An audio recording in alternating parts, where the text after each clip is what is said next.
आकाशवाणी लखनऊ से प्रस्तुत है प्रादेशिक समाचार।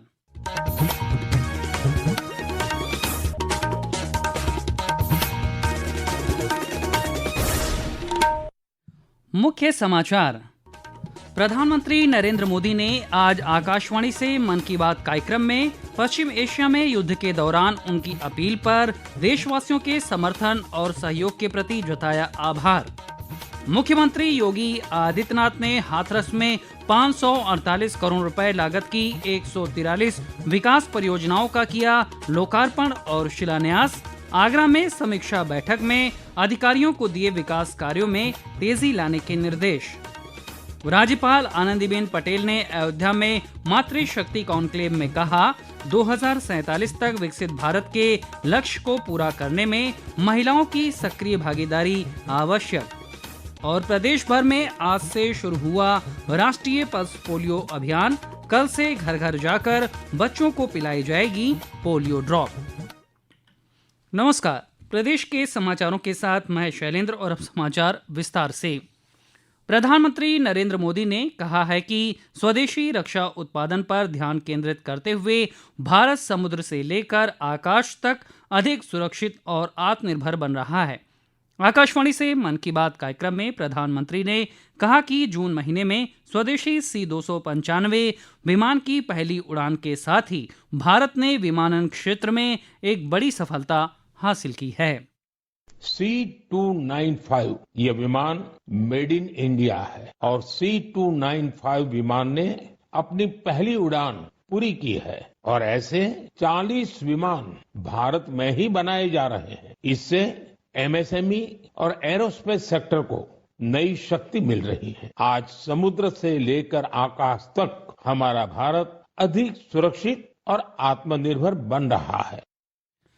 प्रधानमंत्री ने कहा कि इस महीने कोलकाता में 3 युद्धपोतों का जलावतरण किया गया और DRDO ने लंबी दूरी की क्रूज मिसाइल का सफल परीक्षण किया है।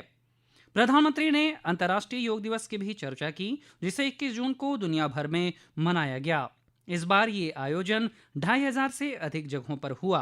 भारत में करोड़ों लोगों ने योग दिवस में भागीदारी की। प्रधानमंत्री ने अहमदाबाद में विश्व योगासन चैंपियनशिप में पदक विजेता एथलीटों को बधाई दी। विश्व योगासन चैंपियनशिप की भी बड़ी चर्चा हुई। इसमें भारत ने कुल 114 पदक जीते। इनमें 102 गोल्ड मेडल भी शामिल है। भारत इस चैंपियनशिप की पदक तालिका में पहले स्थान पर रहा। प्रधानमंत्री ने पश्चिम एशिया में युद्ध के दौरान उनकी अपील पर देशवासियों के समर्थन और सहयोग के लिए आभार व्यक्त किया। पश्चिम एशिया में बनी युद्ध की स्थितियों को देखते हुए मैंने देशवासियों से कहा था, कुछ समय के लिए सोना खरीदने से बचें। लोगों से कहा था कि विदेश में छुट्टियां मनाने से बचें। लोगों से कार पुलिंग को भी बढ़ावा देने की अपील की थी। किसानों से केमिकल मुक्त खेती के लिए, खेत बचाने के लिए और प्राकृतिक खाद का ज्यादा से ज्यादा इस्तेमाल का आग्रह किया था। मेरी अपील का उन्होंने न सिर्फ समर्थन किया, बल्कि हर तरफ से उसमें अपना सहयोग कर रहे हैं। प्रधानमंत्री ने देशवासियों से गणेश उत्सव पर गणपति बप्पा की मिट्टी की मूर्ति को प्राथमिकता देने की अपील की। वहीं जल संरक्षण के संबंध में प्रधानमंत्री ने कहा कि वर्षा जल की एक एक बूंद को बचाया जाना चाहिए।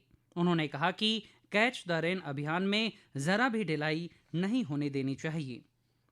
प्रदेश भर में आज प्रधानमंत्री के मन की बात कार्यक्रम को केंद्रीय मंत्रियों, भाजपा पदाधिकारियों और नेताओं के साथ ही आम जनता ने सुना और सराहा। मुख्यमंत्री योगी आदित्यनाथ ने कहा कि प्रधानमंत्री ने प्लास्टर ऑफ पेरिस के स्थान पर देश की मिट्टी से निर्मित भगवान श्री गणेश की मूर्तियों को अपनाने तथा स्थानीय कुम्हारों और शिल्पकारों द्वारा निर्मित प्रतिमाओं को प्राथमिकता देने की अपील कर आत्मनिर्भर भारत के संकल्प को जन जन से जोड़ने का कार्य किया है। कार्यक्रम को उप मुख्यमंत्री ब्रजेश पाठक और केंद्रीय वित्त राज्य मंत्री और भाजपा के प्रदेश अध्यक्ष पंकज चौधरी ने लखनऊ में पार्टी नेताओं के साथ सुना। श्री पाठक ने प्रधानमंत्री द्वारा उल्लेख किए गए सकारात्मक कार्यों से प्रेरणा लेने की बात कही। आज प्रधानमंत्री नरेंद्र मोदी जी ने मन की बात के कार्यक्रम में कश्मीर से लेकर कन्याकुमारी तक जो विभिन्न गांवों में, शहरों में नवाचार है, अलग अलग ढंग से लोग काम कर रहे हैं, विशेष रूप से चर्चा जिस समय जो वैश्विक संकट पेट्रोलियम प्रोडक्ट्स का है, हम लोग कारपूल करके चले। इसके अलावा आदरणीय प्रधानमंत्री जी ने बताया एक वैवाहिक समारोह में किस ढंग से अतिथियों को उपहार के रूप में सामूहिक दुर्घटना बीमा का लाभ हर अतिथि को दिया गया। ये ऐसे आयोजन है, ऐसे कार्यक्रम है जिससे आदमी अपने आप को जुड़ा महसूस करता है। ये समाचार आप आकाशवाणी लखनऊ से सुन रहे हैं। ताज़ा समाचार जानने के लिए आप हमारी वेबसाइट newsonair.gov.in पर लॉगिन कर सकते हैं। इसके साथ ही आप प्रादेशिक समाचारों का ये बुलेटिन हमारे YouTube channel news on AIR Lucknow पर भी सुन सकते हैं। मुख्यमंत्री योगी आदित्यनाथ ने आज हाथरस जनपद में 548 करोड़ रुपए लागत की 143 विकास परियोजनाओं का लोकार्पण और शिलान्यास किया। इस अवसर पर लाभार्थियों को आवास की चाबी, स्मार्टफोन और चेक वितरित किए गए। कार्यक्रम को संबोधित करते हुए मुख्यमंत्री ने कहा कि प्रधानमंत्री नरेंद्र मोदी के नेतृत्व में आज अयोध्या त्रेता युग की स्मृतियों को साकार करती दिखाई दे रही है। राम भक्तों के परिश्रम और पुरुषार्थ से अयोध्या विश्व भर के श्रद्धालुओं के आकर्षण का केंद्र बनी है। उन्होंने कहा कि प्रदेश सरकार किसानों की खुशहाली के लिए कई प्रभावकारी कदम उठा रही है। उन्होंने कहा कि हाथरस में जल्द ही प्रोसेसिंग सेंटर बन जाएगा, जिसका लाभ यहां के आलू उत्पादक किसानों को मिलेगा। मुख्यमंत्री ने कहा कि आज प्रदेश में नौजवानों के लिए नौकरी की गारंटी और व्यापारियों के लिए सुरक्षित माहौल है। अब हमारा हाथरस भी विकास से वंचित नहीं होगा, बल्कि विकास की प्रक्रिया के साथ, तेजी के साथ अब उद्यम यहां पर आ रहे हैं। यहां पे रोजगार के नई संभावनाओं को आगे बढ़ाना। प्रोसेसिंग सेंटर लगेंगे। हमारा अन्नदाता किसान जो आलू उत्पादन करता है उसके कई गुना दाम उन्हें प्राप्त होगा। कोल्ड स्टोरेज की उनकी समस्या का समाधान होगा। किसान को अच्छा दाम मिलेगा। इसके बाद मुख्यमंत्री ने आगरा में जनप्रतिनिधियों और वरिष्ठ अधिकारियों के साथ विकास कार्यों की प्रगति और कानून व्यवस्था को लेकर समीक्षा बैठक की। मुख्यमंत्री ने सभी लंबित परियोजनाओं को निर्धारित समय सीमा के भीतर पूरा किए जाने के अधिकारियों को निर्देश दिए। उन्होंने कहा कि विकास कार्यों में किसी भी प्रकार की लापरवाही बरती गई तो इसके लिए जिम्मेदार अधिकारियों के विरुद्ध कार्रवाई की जाएगी। मुख्यमंत्री ने जनता से जुड़े कार्यों का त्वरित और प्रभावी समाधान सुनिश्चित करने के निर्देश दिए। राज्यपाल आनंदीबेन पटेल अयोध्या दौरे के दूसरे दिन आज डॉक्टर राम मनोहर लोहिया अवध विश्वविद्यालय में आयोजित मातृशक्ति कॉन्क्लेव अयोध्या 2026 में शामिल हुईं। कार्यक्रम में मां बेटी संवाद के माध्यम से शिक्षा, स्वास्थ्य, महिला सशक्तिकरण और बाल विकास विषयों पर चर्चा की गई। राज्यपाल ने कहा कि राष्ट्र निर्माण में मातृशक्ति की सबसे महत्वपूर्ण भूमिका है। 2047 तक विकसित भारत के लक्ष्य को पूरा करने में महिलाओं की सक्रिय भागीदारी आवश्यक है। इस अवसर पर स्वास्थ्य विभाग द्वारा 200 बालिकाओं को वैक्सीन लगाई गई और 10 बच्चों को पल्स पोलियो खुराक भी पिलाई गई।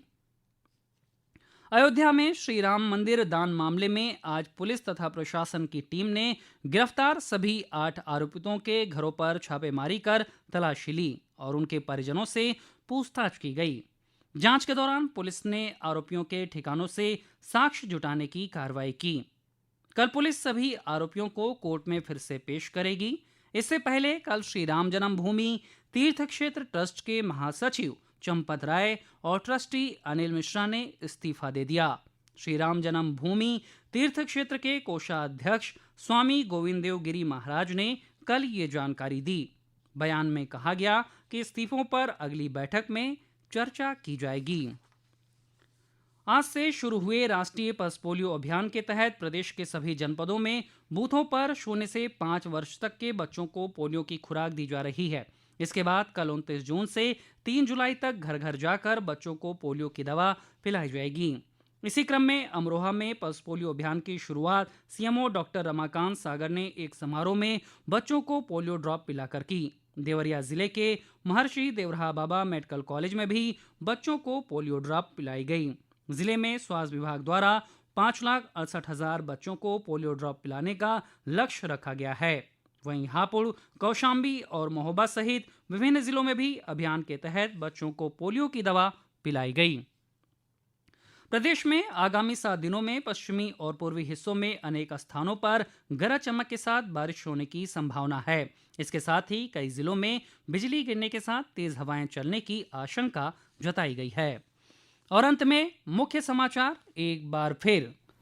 प्रधानमंत्री नरेंद्र मोदी ने आज आकाशवाणी से मन की बात कार्यक्रम में पश्चिम एशिया में युद्ध के दौरान उनकी अपील पर देशवासियों के समर्थन और सहयोग के प्रति जताया आभार।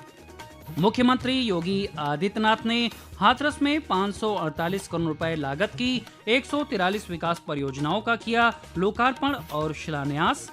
आगरा में समीक्षा बैठक में अधिकारियों को दिए विकास कार्यों में तेजी लाने के निर्देश।